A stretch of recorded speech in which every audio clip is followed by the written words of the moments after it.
Okay guys, hugas siya ng kamay sa loob ng itlog. Hugas-hugas na yan, okay. Tapos lagay na mantika yan. Lagay na mantika yan, fresh oil. Let's go, fresh oil na yan. Sobra na dami yan 1 kilo na fresh oil. Okay, sige. Kuha na siya bread loaf. Loaf bread. Okay. Kuha na siya at kinamay niya na yan lahat. Okay lang, sige. Normal natin ginagawa yan pero nagtitinda sila.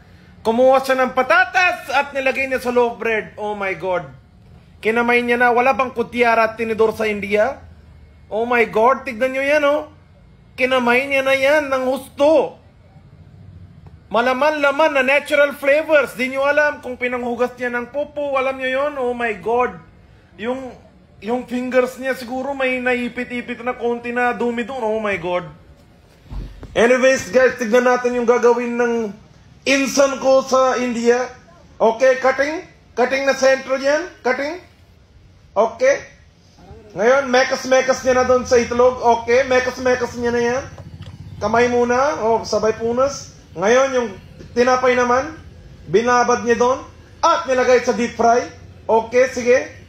Ano kaya ang outcome niyan? Ang kinamay na patatas French toast. Sobra na yan.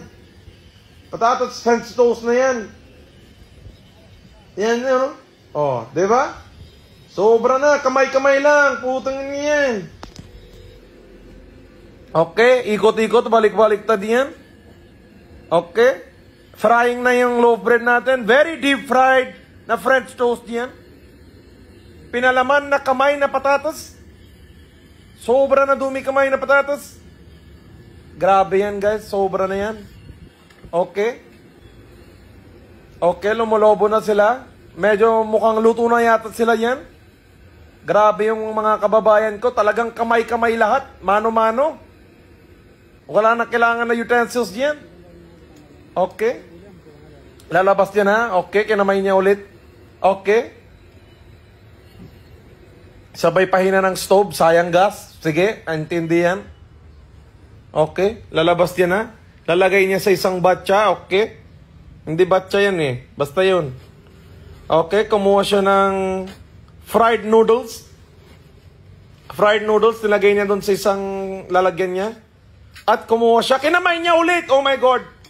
Mekas-mekas, kumuha na konti sauce, mekas-mekas na yan. Okay, anong gagawin niya diyan?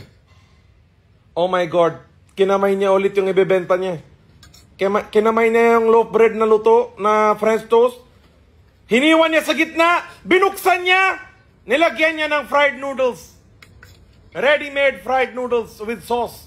And yes, sauce again. And meron na konti dumplings yan. Sabihin natin chicken nuggets kunwari. Sauce ulit. Yan sir, kain ka na yan. Sobra na sarap.